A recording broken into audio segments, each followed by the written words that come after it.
پوری تفسیر بیان ہو گئی. ذالک الکتاب لا ریب فیہ پوری تفسیر بیان ہو گئی.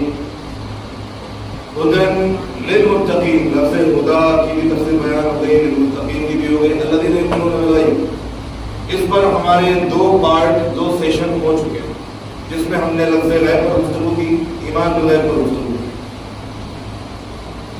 ایمان بالغیب مکمل طور پہ اصل ایمان ہے. ایمان بالغیب اصل ایمان ہے.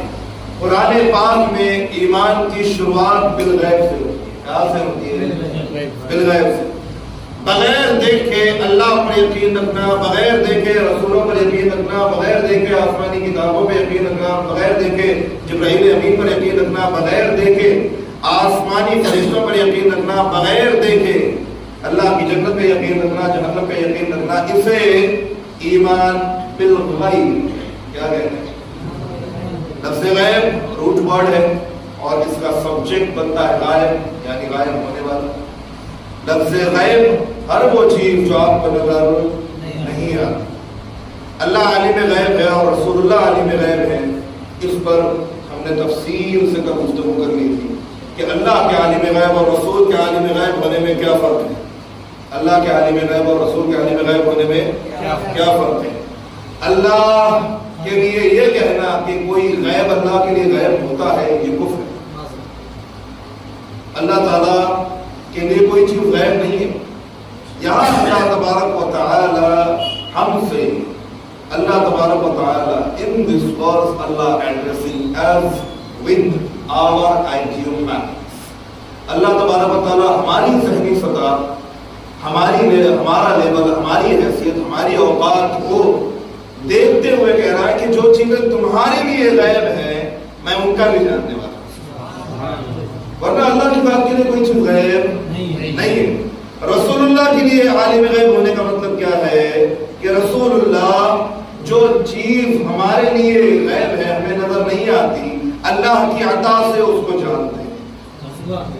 ورنہ اللہ کو عالم غیب کہنا یہ مخلوق کے اعتبار سے. اگر اللہ کا اعتبار کریں گے کہ اللہ کے لیے کوئی چیز غیب تھی, اللہ کو کوئی چیز نظر نہیں آ رہی تھی, اللہ کو کوئی چیز سمجھ میں نہیں آ رہی تھی, اللہ کے علم میں کوئی چیز نہیں تھی, تو یہ اپنے اندر کفر ہے. اللہ تعالیٰ کے اور رسول کے علم غیب میں فرق یہی ہے کہ رسول عالم غیب ہے اور اللہ خالق ہے. اس غیب کو جس کو ہمارے لیے غیب بنایا گیا اس کو پیدا کرنے والی ذات اللہ ہے. یہ بنیادی ڈفرنس ہے. ساری علم غیب کی بحث ان دو جملوں میں ختم ہو جاتی ہے کہ کوئی غیب اللہ کے لیے غیب نہیں, اور حضور کا عالم غیب ہونا یہ بتاتا ہے کہ حضور مخلوق ہے خدا کی. آئی بات سمجھ, تو یہ بات ختم ہو جاتی ہے. تیسرا پارٹ آج ہم لوگ الذین یؤمنون بالغیب کا شروع کر رہے ہیں کہ کیا اللہ کے کسی نیک بندے کو یا ولی کو یا اللہ تبارک و تعالیٰ کی مخلوق میں رسولوں کے علاوہ, رسول کے حوالے سے تو ہم نے قرآن کی آیت پیش کر دی. جو لوگ کہتے ہیں نبی صلی اللہ علیہ وآلہ وسلم کو علم غیب نہیں ہے تو وہ قرآن میں دیکھ لیں. اللہ فرماتا ہے وَمَا هُوَ عَلَى الْغَيْبِ بِضَنِينٍ, وَمَا هُوَ عَلَى الْغَيْبِ بِضَنِينٍ, اور ہمارا محبوب غیب بتانے میں کنجوسی نہیں کرتا. سبحان اللہ. قرآن کی آیت ہے, تو یہ کون سا غیب ہے جی؟ یہ کون سا غیب ہے؟ قرآن کی کھلی آیت, اور پھر کہتے ہیں نبی کو علم غیب نہیں. وَمَا هُوَ عَلَى الْغَيْبِ بِضَنِينٍ, اللہ کے رسول صلی اللہ علیہ وسلم غیب بتانے میں بخیل نہیں ہے, بخل نہیں کرتے, کنجوسی نہیں کرتے. دوسری جگہ فرمایا کہ مَا كَانَ اللَّهُ لِيُطْلِعَ عَلَى غَيْبِهِ أَحَدًا, اللہ تبارک و تعالیٰ اپنے غیب پر کسی کو خبردار نہیں کرتا إِلَّا مَنِ ارْتَضَىٰ بِالرَّسُولِ, سوائے ان رسولوں کے جن کو وہ غیب کے لیے چن لیتا ہے. پھر قرآن میں کہا وَتِلْكَ مِنْ أَنْبَاءِ الْغَيْبِ نُوحِيهَا إِلَيْكَ, اور یہ غیب کی خبریں ہیں جو ہم تمہیں بتاتے ہیں. تو اللہ نے غیب کو تو اپنے رسولوں کے لیے قرآن میں کئی جگہ پہ بیان کیا, تو پھر یہ دعویٰ آیا کہاں سے کہ رسول کو علم غیب نہیں؟ کھلی بات یہ ہے کہ رسول خالق غیب نہیں. اور مجھے بتائیے کتنی بڑی اسٹوپڈ تھنکنگ ہے, کتنی بڑی بے وقوفی کی نادانی کی بات ہے کہ رسول اللہ کے لیے کوئی چیز ذاتی مان لینا. جبکہ رسول اللہ خود اللہ کی مخلوق ہے. ہر چیز کا پیدا کرنے والا کون ہے؟ اللہ. جب اللہ پیدا کرنے والا ہے تو اس کی مخلوق کے پاس کوئی چیز ذاتی کیسے ہو سکتی ہے؟ عطائی ہوگی. دو چار کی بات ہے. تو رسول اللہ کا علم غیب بتائیے کیا ہے؟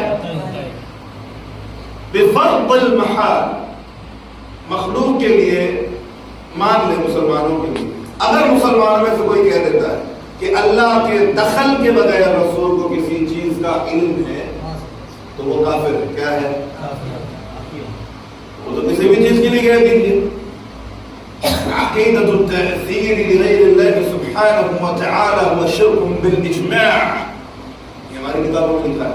عقیدۃ التأثیر، اللہ کے علاوہ کسی کے لیے تاثیر کا عقیدہ رکھنا، یعنی یہ عقیدہ رکھنا کہ اللہ کے دخل کے بغیر کوئی بھی مخلوق کچھ کر سکتی ہے، یہ عقیدہ اپنے اندر شرک.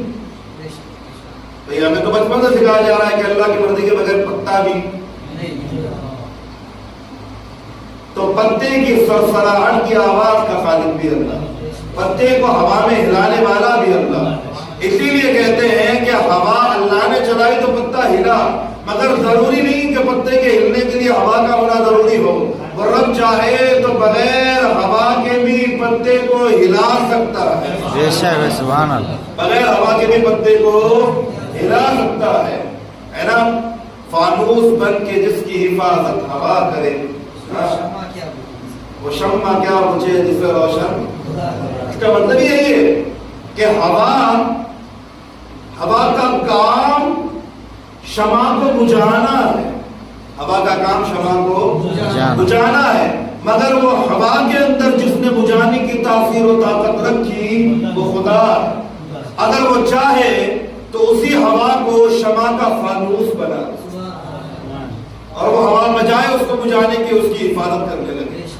حضرت سرکار خواجہ اویس قرنی رضی اللہ تعالیٰ عنہ نماز پڑھ رہے ہیں اور آپ کی بکریاں گھاس چر رہی ہیں اور ان کی حفاظت شیر اور بھیڑیے کر رہے ہیں. فطرت کے خلاف ہے کہ نہیں؟ درندے کی فطرت کے خلاف ہے کہ نہیں کہ شکار کی حفاظت کرے. ایک آرامی دیکھ کے چونک گیا، دیہاتی بندو تھا. وہ نماز پڑھ کے جب فارغ ہوئے تو کہا کہ یہ کیا ماجرا ہے؟ ہماری بکریوں کو تو یہ کھائے جاتے ہیں، تمہاری بکریوں کی حفاظت کر رہے ہیں. تو اللہ والے بہت لمبی چھوڑی لسٹ لفاظیاں کہا کہ وہ بھیڑیوں کو پتا ہے میں اللہ کا ہو گیا ہوں، اللہ کی مخلوق میری ہوگی. تو ان بھیڑیوں اور چیتوں کو پتا ہے کہ یہ بکریاں اویس کی ہیں، ان کو کھانا نہیں ہے، ان کی حفاظت کرنی. فطرت کے خلاف ہوا کہ نہیں؟ اسی طرح آگ کا کام جلانا ہے کہ نہیں؟ اللہ کی قدرت کی جب بات آتی ہے تو ہم اصل قوت کے خلاف بات کریں گے. یعنی اللہ نے کسی چیز کو جو تاثیر دی ہے اس کے خلاف اسے لے جانا اللہ کا کام، مگر اس تاثیر میں قائم رہ کے کام کرنا یہ اس مخلوق کی ڈیوٹی ہے. اس مخلوق کی ڈیوٹی ہے. جلانے والی آگ ہے مگر طاقت اس کو جلانے کی کس نے دی؟ اگر آگ خود سے جلاتی بغیر اللہ کے دخل کے تو حضرت ابراہیم پہ آگ ٹھنڈی کیوں ہوتی؟ کونی بردۃ وسلاما علی ابراہیم، اے آگ ٹھنڈی ہو جائے ابراہیم پر. وہی آگ جس کا کام جلا کر بھسم کرنا ہے، وہی آگ جس کا کام نیست و نابود کر دینا ہے، وہی آگ جس کا کام محرق و محروق کر دینا ہے، وہی آگ جس کا کام صفحہ ہستی سے فنا کر دینا ہے. جب اللہ کا حکم ہوا تو تاثیر بدلی اور موت لانے والی آگ زندگی لے کر آتی، گلشن بنا دی. تو اسے کہتے ہیں تاثیر بدلنا. تو جب بات اللہ کے دینے کی آتی ہے تو وہ کون سی بے وقوف مخلوق ہے جو اللہ کی عطا کے لیے ہاتھ میں میٹر لے کے گھومتی ہے کہ اللہ اتنا دے گا، اتنا دے گا، اتنا دے گا. اس کی مرضی وہ جتنا دے گا، اس کی مرضی وہ جتنا دے گا. اللہ کو کاٹ کے اگر کسی کے لیے ذرہ برابر بھی عقیدہ رکھو گے کہ تمہاری جو روٹی جس آگ پہ سکھ رہی ہے وہ آگ اپنی مرضی سے جلا رہی ہے، اللہ کا دخل نہیں، تب بھی کافر ہو جاؤ گے. اس میں رسول اللہ کی بات نہیں کہا، کسی کے لیے بھی مان لیجیے ہے نا. کوئی بھی کہے کہ میرے موبائل میں لگی ہوئی چپ، میرے موبائل میں لگی ہوئی سم، میرے موبائل کے اندر لگا ہوا مدر بورڈ، اس کا پروسیسنگ سسٹم، اس میں لگی ہوئی بیٹری اور اس کا تمام تر operating system, without operating system, without چپ، وداؤٹ سم، وداؤٹ بیٹری، اگر یہ موبائل چلنے لگے، اگر یہ موبائل چلنے لگے تو اس سے یا تو آپ کرشمہ کہیں گے یا جادو کہیں گے، لیکن اس کے اندر کچھ چیزیں لگی ہوئی ہیں جن کی بنیاد پہ یہ موبائل چل رہا ہے، تو اس کو سبب کہیں گے. کیا کہیں گے؟ لیکن اللہ اگر چاہے، میرا رب جو قیامت کے دن اللہ تعالیٰ مگر کشی کرے گا، کیا وہاں مدر بورڈ لگا ہوگا، بیٹری لگی ہوگی، وہ جو اللہ تعالیٰ فرما رہا ہے کہ الیوم نختم علی افواہہم وتشہد ارجلہم وتکلمنا ایدیہم وتشہد ارجلہم بما کانوا یکسبون. آج ہم ان کے چہروں پہ مہر کر دیں گے، ہونٹوں کو سل دیں گے اور ان کے ہاتھوں کو زبان دے دیں گے، ان کے ماتھے کو زبان دے دیں گے، پاؤں کو زبان دے دیں گے. تو وہ اللہ جس نے تمہارے چہرے پر منہ لگایا ہے، اس کو ہاتھوں میں منہ لگانا کیا مشکل ہے؟ اور اس کے بعد میں کیا کہا، اور کیا تعجب کی بات ہے کہ آپ ایز ایویڈنس، اگر آپ بہت ساری چیزیں، ویڈیوز اور پوری دلیل اپنے موبائل میں سنبھال کر رکھتے ہیں، سی سی ٹی وی کیمرہ میں فوٹیج ریکارڈ ہوتی ہے، اس کو دلیل میں لے کر آتی ہے. اللہ تعالیٰ کا سسٹم تو اس سے کروڑوں گنا زیادہ طاقتور ہے. وہ قیامت کے دن اللہ تبارک و تعالیٰ پوری ہمیں اپنی زندگی دکھائے گا کہ دیکھو تم نے دنیا میں کیا کیا. تو بہت ممکن ہے کہ وہ نامہ اعمال کاغذ کا نہ ہو، بلکہ ہمیں باقاعدہ ایک اسکرین پہ پوری زندگی دکھائی جائے گی. دیکھو تم نے اندھیرے میں کیا کیا، دیکھو تم نے اکیلے میں کیا کیا، دیکھو تم نے بستر میں کیا کیا، دیکھو تم نے فلاں جگہ پہ کیا کیا. تو اللہ اس پر قادر ہے کہ نہیں ہے؟ اچھا، جب بات آتی ہے ولیوں کی علم غیب کی یا ولیوں کی جاننے کی تو سب کو شرک یاد آتا ہے. اور جب بات آتی ہے دجال کے علم غیب کی، جب بات آتی ہے کاہنوں کے علم غیب کی، یہودیوں کے علم غیب کی اور پجاریوں کے علم غیب کی، تو وہاں یہ کہہ کے چھوڑ جاتے ہیں کہ اللہ تبارک و تعالیٰ نے قرآن کریم میں فرمایا کہ یسترق السمع. سورہ جن میں اللہ نے فرمایا کہ یہ جنات اللہ کی باتیں سن کے آتے ہیں اور پجاریوں کو، کاہنوں کو جا کے بتاتے، پھر وہ لوگوں کو بتاتے، اور ویسا ہی ہوتا ہے تو لوگ سمجھتے ہیں کہ ان کو غیب کا علم ہے. اور میرے بھائی، اگر وہ کافر جن کی وجہ سے آسمان کی باتیں جان کر آگے بتا سکتا ہے، تو یہی سیکوینس، بلکہ یہی لائن، یہی طریقہ پاکیزگی کے ساتھ فرشتوں کے ذریعے یا نئے جنات کے ذریعے اللہ کے ولیوں کے ساتھ ہو جائے تو شرک کیسے ہو گیا؟ شرک کیسے ہو جائے گا؟ قادر مطلق اللہ ہے، دینے والا اللہ ہے. اور دجال قیامت سے پہلے، صحیح بخاری کی حدیث ہے، فَسَيُحْيِي الْمَوْتَى، تو وہ قبروں سے مردوں کو اٹھا کے زندہ کر کے لوگوں کے سامنے کھڑا کرے گا. وہ مردے اس کے حق ہونے کی گواہی دیں گے. تو دجال مردے زندہ کرے تو وہ بالکل ایمان اور صحیح حدیث کے مطابق اللہ کا ولی زندہ کرے تو شرک ہے. دجال کو کس نے طاقت دی؟ ولی کو کس نے طاقت دی؟ پھر شرک کہاں گیا؟ تھوڑا سا عقل سے کام لیں گے تو ساری گتھیاں کھل جائیں گی. پرابلم یہ ہے کہ سنیوں کے درمیان علم والے علماء کام کرنے کے لیے باہر آتے نہیں، اور اگر آتے ہیں تو ان کو سپورٹ ملتا ہے. کیوں؟ کیونکہ یہ قوم تعبیر گنڈوں والی قوم ہے، یہ قوم مزارات پہ چادریں ڈال کر فری ہونے والی قوم ہے. ان کو لگتا ہے کہ ختم ہو گیا تھی. اللہ کے نبی کریم صلی اللہ علیہ وسلم نے فرمایا، بخاری کی حدیث ہے، حضرت ابن عباس رضی اللہ تعالیٰ عنہ روایت کرتے ہیں کہ رسول اللہ صلی اللہ علیہ وسلم نے فرمایا، عرضت علی الامم، میرے سامنے تمام امتوں کو پیش کیا گیا. فرأیت النبی ومعه الرهطین، ایک نبی کو دیکھا ان کے ساتھ چھوٹے پاؤں، ورأیت النبی معه رجل او رجلان، ایک نبی کو دیکھا ان کے ساتھ ایک ہی دو آدمی تھے، والنبی لیس معه احد، اور ایک نبی کو دیکھا ان کے ساتھ کوئی تھا ہی نہیں، ان کے ساتھ کوئی تھا ہی نہیں. پھر کہتے ہیں فرأیت سوادا عظیما، اس کے بعد میں نے بہت بڑی بھیڑ دیکھی، فظننت انها امتی، تو مجھے لگا کہ وہ میری امت ہے. فقیل لی، تو مجھ سے کہا گیا، ہوا موسیٰ وقومہ، یہ حضرت موسیٰ اور ان کی قوم ہے. پھر مجھ سے کہا کہ انظر الی الافق، آپ ذرا بلندیوں کی طرف دیکھیں. میں نے دیکھا اس سے بھی بڑی. پھر کہا گیا الی الافق الاخر، اور بلند دیکھیں اس سے بھی بڑی. پوری آفاق بھیڑ سے بھر گئی تھی. پھر مجھ سے کہا گیا یا امتک یا رسول اللہ، حضور آپ کی امت. سبحان اللہ. ومعهم 70,000 يدخلوا الجنة بغير عذاب ولا حساب. ان کے ساتھ 70,000 لوگ وہ ہوں گے جو بغیر عذاب، بغیر حساب، بغیر کتاب کے سیدھے قبر سے اٹھا جانا.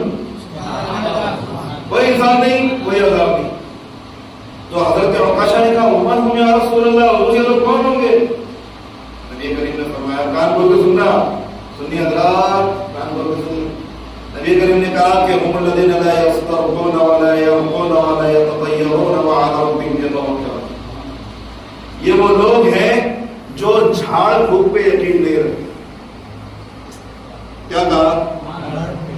جھاڑ پھونک پہ یقین نہیں رکھتے. پرندوں کے تشاؤن پہ یقین نہیں رکھتے. یعنی جاہلیت میں ہوتا یہ تھا کہ پرندے اڑاتے تھے، اگر وہ رائٹ سائڈ میں نکل گیا تو جو کام کرنے جا رہے وہ صحیح ہے، لیفٹ میں نکل گیا تو جو کام کرنے جا رہے وہ برا ہے، چھوڑ دو.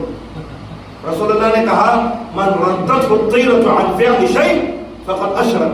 جس کو پرندے کسی کام کے کرنے سے روک دے وہ مشرک. اللہ کرنے والا. پھر دوسری حدیث ملتی ہے جس میں نبی کریم صلی اللہ علیہ وسلم نے خود ہی جھاڑ پھونک کی. رسول اللہ نے خود دم کیا اپنے اوپر بھی، اور صحیح حدیث ہے. تو جب پوچھا جاتا ہے حضرت امام بخاری سے، حضرت امام مسلم سے کہ رسول اللہ خود جھاڑ پھونک کر رہے ہیں، ادھر جھاڑ پھونک کرنے والوں کو کہہ رہے ہیں کہ یہ لوگ جو ہے تو جنت میں بغیر حساب کتاب کے نہیں جائیں گے، ان کا عذاب سخت ہوگا. ہم کیا سمجھیں؟ مطلب یہ ہے کہ جھاڑ پھونک کا مطلب یہ ہے کہ یہ لوگ کاغذ کے ٹکڑے پہ بھروسہ نہیں رکھتے بلکہ اللہ میں بھروسہ رکھتے. اسی لیے ہمارے حضرت تاجدار اہل سنت رضی اللہ تعالیٰ عنہ فرماتے تھے تعویذ دینا ایمان کی مضبوطی کی دلیل ہے، تعویذ لینا ایمان کی کمزوری کی دلیل ہے. کیونکہ اگر تمہارا تعلق اپنے اللہ سے مضبوط ہوتا ہے تو تمہیں اس کاغذ کے ٹکڑے کی ضرورت ہی نہیں. اور تعویذ دینے والا اللہ پہ یقین رکھ کے دیتا. اب تعویذ دینے والوں کے لیے بھی شرطیں ہیں، شریعت میں شرطیں ہیں کہ وہ شریعت کا پابند ہو، اس کو کسی نے جھوٹ بولتے ہوئے، گالیاں دیتے ہوئے، زنا کرتے ہوئے، شراب پیتے ہوئے نہ دیکھا ہو، وہ دین کا علم رکھتا ہو، نمازوں کا پابند ہو. یہ ساری پابندیاں دیکھنے کے بعد اس سے تعویذ دینا جائز ہے. اور لٹیرا کیا نام؟